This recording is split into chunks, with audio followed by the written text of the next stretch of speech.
Well, I right wanted to ask you a question, not about your past, but about your contemporary situation, because I think you're the same age as our president, who recently fell asleep in an interview. Anya, what did he refer to the new? He referred to the new British prime minister in a kind of novel way. I don't have the video. Rashid. I mean, he didn't get the name right. That's what we're used to. We called him like Rashid Sununu or something. yeah. And he's like, "As my brother says, oh boy," or like, how did he become prime minister? But yeah, he's not really all there. But you seem to be in a very. Sorry. I mean, you're able to carry through a 3-hour interview with Joe Rogan, whereas our president. Forget about the nightly tour. Yeah, and the tour. I mean, I could never. I did a 13-city tour through the UK for a book I wrote, and I was like, I needed to go to a mental institution afterwards. It was just impossible. But you've been constantly on tour, so I guess I have 2 questions, just because we got to pack it all in. My first question is, how do you do it? How do you stay mentally and physically fit? And my second question is, why haven't you sold out like Bono? Why haven't you just completely sold out to Davos? I'm sure you've been approached. Well, I just lost you, so I'm going to speak to a blank screen. I don't know if you can still see me or not. We can. No, we see you. For some reason I can't see you, but that's all right.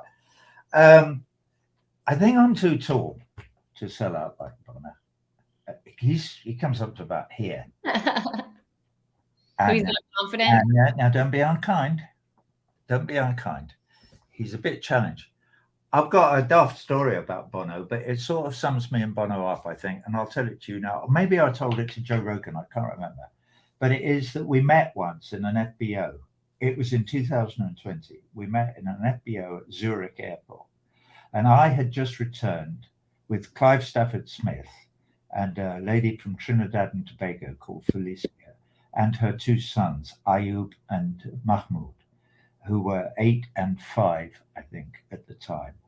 And Camila, my wife, and I, we had just been in northeastern Syria, well, mainly in the Kurdish bit of northern Iraq. And we had flown there, especially with Felicia, to get these 2 boys who were in Camp Rouge, which was a refugee camp, because their father, her husband, had stolen them from Trinidad and Tobago and flown with them to Syria because he had misguidedly joined whatever it was called, whatever they were called, ISIS. And then he was killed. And so the boys, anyway, we got them. Fantastic. We got them. We were there for a few days.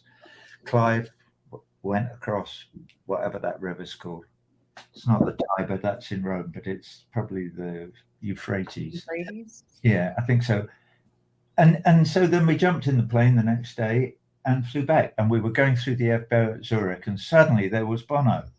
And it was like January or February. And he came over and did that smiley short thing that he does. And I didn't do a lot in respect. I was quite quiet and reserved because I don't have a great deal of respect for Bono. But I remember thinking to myself, it was sort of, oh, hello, and oh, well. And he went, what are you doing here? And I sort of went, this and that. And I was pretty non-committal, and then it was over. And I thought, I know what you're fucking doing. You're on your way to Davos, aren't you? I didn't say that to him. And of course, that was what he was doing. Oh my God. Well, that's how we did it. Bono spends his weekends with George fucking Bush, talking about how cute the old man is and sitting on his ranch. I'm told that could be misinformation. I don't know. But that's not how I spent. And going to Davos. Well, Davos is a criminal operation. It's the worst place in the world to be.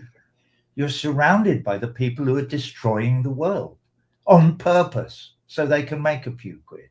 That is what you're supporting, Bono. But he probably thinks, no, you know what? They need to be in the houses of the powerful. No, I've gone Northern Irish. He's from Dublin, so that's a terrible accent. But what happens with, like, you're an internationally famous rocker like Bono or Roger Waters? what happens there? Do you get approached by Davos reptiles, or what happens when these figures get co-opted? And have you ever had to tell one of them to fuck off to the bar? Well, the fact of the matter is, Max, that they've never approached me to go to Davos. I can't fucking think why, because I could play me fucking banjo, and entertain them fully, I hope. I've no idea. But obviously, if they did approach me, I'd go, thank you, no. I have kind of quite good relationships with a number of people in a number of governments, only because my paths have crossed with them. Well, for instance, you guys were there. You were in Caracas in 2019, was it, or 20, when fucking Branston, to talk about another prick, tried to set up a concert on the Colombian border. Libertad. Exactly, and trying to help them commit the coup d'etat and impose a fake president into the country of Venezuela, Guaido or whatever his name was. It's I have to say, it's a great measure of how much respect Maduro and his government and the Bolivarian revolution have for the law that they didn't kill him after it all went sideways, because they didn't. He's still there. I think he's still sitting in the National Assembly, which is pretty amazing. Can you imagine somebody trying to spearhead an armed coup against the government of any right-wing United States supported thing, surviving it? They'd just kill him. Just kill him. Anyway, that's neither here nor there. Anyway, so I did stick my oar into that water, and the people of Venezuela were a little bit on the grateful side for me standing up and pointing out that Branson is a nerveless arsehole, and that what he was doing was disgusting beyond all belief. He was just trying to generate some support for the Richard Branson for Emperor campaign. Well, Anya, what do we know about that concert now? Almost nothing. From it. Almost nothing. They, last I checked, haven't posted a press release on the website since the time the concert took place, and it's very difficult to track down any record of where the money they raised went. Yeah, where did all the money go, Richard? Where did all the money you raised go? We know that a lot of the aid that was provided by the United States to be rammed over the border with the U.S. military rotted, was burned by Colombian and U.S. aligned thugs on the Colombian side of the border, and that the Guaido officials who were tasked with overseeing the aid distribution and management of defected soldiers in Colombia actually just inflated all the receipts and cashed out, took that money for themselves and spent it on lavish shopping trips. Yeah, this is the Elliot Abrams playbook, if I dare be so bold. One of the things I'm changing about my show is it says, under Reagan's picture in the song Bravery being out of range, it says war criminal murdered however many thousand people it was. I think I say in El Salvador, and I've been desperately trying to get in, but it takes a long render, so I didn't get it in before the end of the time. Not to mention, it's Guatemala. And I wanted to put in afterwards, not to mention El Salvador and Honduras, to name but two, because we could go on down that list. Or Nicaragua. I was just going to say we could go on through Nicaragua and all of that stuff, late 70s, early 80s, all of that absolutely rife slaughter of indigenous people and opponents of the fascist regimes that those countries had either imposed on them or at least hugely supported, certainly by the Reagan administration and others. But I didn't get a chance to make those differences, those changes. But that history is all there. The problem is that in the United States, successive governments keep the people so ignorant by putting no money into public education at all, not a cent, well, hardly, that they keep them all ignorant and just fed with the mantra, we're exceptional, we're great, we bring liberty and democracy and human rights to the world in the face of almost insurmountable odds from autocratic regimes who we have to destroy. And we're going to destroy Russia now, and then we're going to move on and destroy China. And that is what's in front of us. And you just have to follow us and do whatever you're told, and everything will be all right. So it's our job, obviously, the Grayzone, Jimmy Dore, Real News Network, blah, blah, blah, blah, blah. It's our job, and me as a performer, a public performer, it's our job to go, this is all bullshit, not just a bit of it, all of it. You are an insanely depraved empire doing nothing but harm everywhere you go and with everything you touch.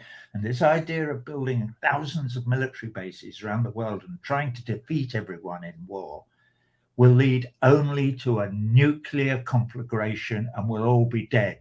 And I don't hope you'll be happy then, because this is insane. And we all know it is. Those of us who, on my mother's advice, read books.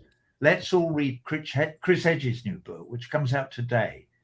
And he's got a new book about war. I think it leans gently on whatever it was that Elie Wiesel said after he wrote Night. Elie Wiesel, you know, the Holocaust survivor and blah, blah, blah, blah. He famously said, I think, he said, the greatest sin of all is to stand by silent and indifferent. Well, that is something that nobody can accuse us of. And they can't accuse, there's thousands, hundreds of thousands, millions of us around the world. Somehow we have to amplify our voices till the choir that we're all in, the choir where we love our brothers and sisters and want to look after them, not slaughter them, the volume of the choir rises to a pitch where it's the only thing you can hear, and then our message will take over, and we will fire all these doddery old Bidens and whoever the new Prime Minister of England is, who everybody will have forgotten in 2 weeks because he's a schmuck. We will see, and maybe the planet will be saved, but it's not going to be saved by fucking Exxon or Davos or Bono or Richard Branson.